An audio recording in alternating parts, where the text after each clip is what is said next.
সাগরে মাছ ধরার প্রস্তুতির বিষয়ে জানাতে নোয়াখালীর হাতিয়া থেকে সহকর্মী ইসমাইল হোসেন কিরণ এবং পটুয়াখালীর রাঙ্গাবালী থেকে আরেক সহকর্মী আয়ুব খান যোগ হচ্ছেন। শুরুতেই যাব কিরণের কাছে। কিরণ, জেলেদের প্রস্তুতির বিষয়ে বিস্তারিত জানাবেন। জি, ধন্যবাদ সিনথিয়া আপনাকে। আপনি যেমনটি বলেছিলেন যে সরকারের ইলিশের এবং সকল ধরনের মাছের প্রজনন নিরাপদ করার জন্য সরকার যে 58 দিনের নিষেধাজ্ঞা দিয়েছেন গভীর সমুদ্রে মাছ ধরার উপরে, তার সময়সীমা শেষ হচ্ছে আজ মধ্যরাতের পর থেকে, অর্থাৎ আজ রাত 12টার পর থেকে জেলেরা পুরো দামে মাছ শিকারের সুযোগ পাবেন। আমি সকাল থেকে হাতিয়ার বেশ কয়েকটি ঘাটে গিয়ে দেখছি জেলেদের মধ্যে দীর্ঘদিনের শুনশান যে নিরাপত্তা ছিল তার পরিবর্তে এখন এক ধরনের জাঁকজমক উৎসবমুখর পরিবেশ কাজ করছে। আমি কথা বলছি জেলেদের সাথে, তারা বলছে যে গত এবছর আরো 1 মাস অর্থাৎ 30 দিন আগে মৌসুম পুরোপুরি শুরু হয়ে গেছে, কিন্তু নিষেধাজ্ঞা থাকার কারণে তারা মাছ ধরার সুযোগ পাননি। তারা বেকার সময় পার করছেন, তারা খেয়ে না খেয়ে জীবনযাপন করছেন। ইতিমধ্যে আজ রাত 12টার পর থেকে জেলেরা মাছ ধরার সুযোগ পায়, তাদের মধ্যে উৎসবের আমেজ বিরাজ করছে। শুধু জেলেদের মধ্যে নয়, বিভিন্ন ঘাটে গিয়ে আমি দেখেছি ব্যাপারী, শ্রমিক এবং মৎস্য আড়তদারদের হাঁক ডাকে প্রস্তুতি তারা সম্পূর্ণ শেষ করে নিয়েছে। আমি কথা বলছি জেলেদের সাথে, তারা আমাকে বলছেন যে গভীর সমুদ্রে মাছ ধরার জন্য যেসব প্রস্তুতি এবং জ্বালানি তেল মজুত করা, আইস নিয়ে নেওয়া এবং খাদ্য মজুত করা, তার সকল কাজ তারা সম্পন্ন করে নিয়েছেন।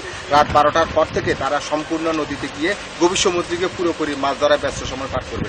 আপনারা জানেন যে হাতিয়া একটি বিচ্ছিন্ন দ্বীপ, এখানে 11টি ইউনিয়ন, একটি পৌরসভায় প্রায় লক্ষাধিক মানুষ রয়েছে, তারা জেলে পেশার সাথে জড়িত। ইতিমধ্যে সরকারের নিষেধাজ্ঞার সময় তাদেরকে প্রণোদনা হিসেবে প্রায় 4,833 জন জেলেকে 77 কেজি করে চাল দেওয়া হয়েছে। আমরা এসিল হাতিয়া থেকে আমার কাছে সর্বশেষ। আমরা এখন চলে যাব আমাদের রাঙ্গাবাড়িতে আছে আয়ুব খান, আমাদের সহকর্মী আয়ুব খান সেখানকার বিস্তারিত জানাবেন। ধন্যবাদ।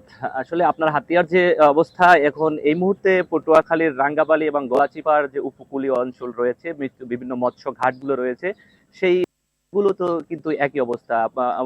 15ই এপ্রিল থেকে 11ই জুন পর্যন্ত সাগরে মৎস্য সম্পদ রক্ষায় যে নিষেধাজ্ঞা দিয়েছিলেন 58 দিন, সেই 58 দিনের নিষেধাজ্ঞা শেষে কিন্তু উপকূলের যে মৎস্য ঘাটগুলো রয়েছে সেটি কিন্তু কর্মচঞ্চলতায় ফিরে এসেছে।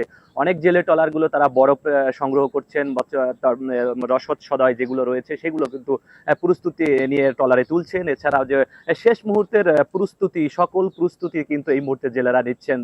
অনেকেই দেখেছি যে মৎস্য যে জাল রয়েছে সেগুলো কিন্তু ট্রলারে তুলছেন। তো আমরা কথা বলেছিলাম মৎস্য যে জেলেদের সাথে, তারা আমাদেরকে যেমনটি জানিয়েছে যে 58 দিনের নিষেধাজ্ঞার সময় কিন্তু ঘাটে যে কর্মহীন হয়েছিল মৎস্য জেলেরা, বিশেষ করে এই কর্মহীন সময় কিন্তু জেলেরা ঘাটে বসে কিন্তু অলস সময় পার করেছে এবং ঋণের যে দায় দেনা সেটি কিন্তু বৃদ্ধি পেয়েছে। বিশেষ করে যে কিস্তির টাকা পরিশোধের জন্য কিন্তু হিমশিম খাচ্ছে।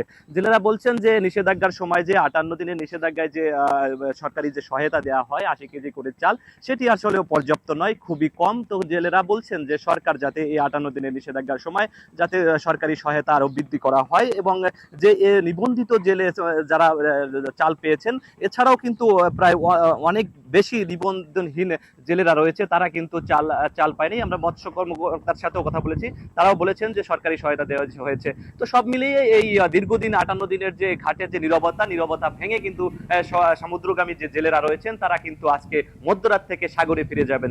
এই ছিল আমার কাছে সর্বশেষ পটুয়াখালীর রাঙ্গাবালী থেকে। আপনাদের ধন্যবাদ।